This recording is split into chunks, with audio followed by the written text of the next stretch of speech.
Transformation virale ou pourquoi Li Wenliang, lanceur d'alerte du coronavirus, n'est pas mort en vain. Li Wenliang, ophtalmologue de 34 ans, marié et bientôt père d'un deuxième enfant, est décédé du coronavirus le 7 février 2020.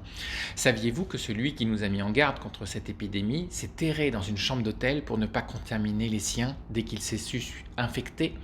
Alors, quand dans un songe d'une nuit agitée, j'entends de sa part « Prête-moi ta plume pour écrire un mot », je lui réponds « Banco ».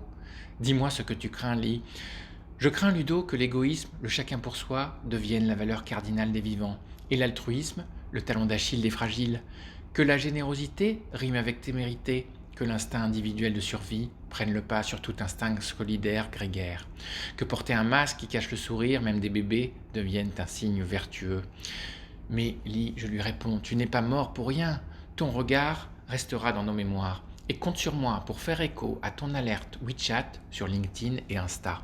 Lee, m'autorises-tu de là-haut à utiliser ton histoire ici-bas pour aider à changer le mindset des entreprises? Dans ton cas, Lee, un changement de mindset des autorités t'aurait peut-être sauvé. Imagine un instant que les autorités t'aient remercié sur ton alerte altruiste plutôt que de t'obliger à t'excuser, que de t'en gagner. Imagine encore que de sauver la vie d'un être humain passe avant de sauver la face d'un système, que de sens donné. C'est exactement ce qui se produit quand un manager, un dirigeant vit un mindset shift qui lui fait tout reconsidérer. Après cela, la personne dépasse ses impossibles, soulève des montagnes et cela arrive plus souvent qu'on ne le croit.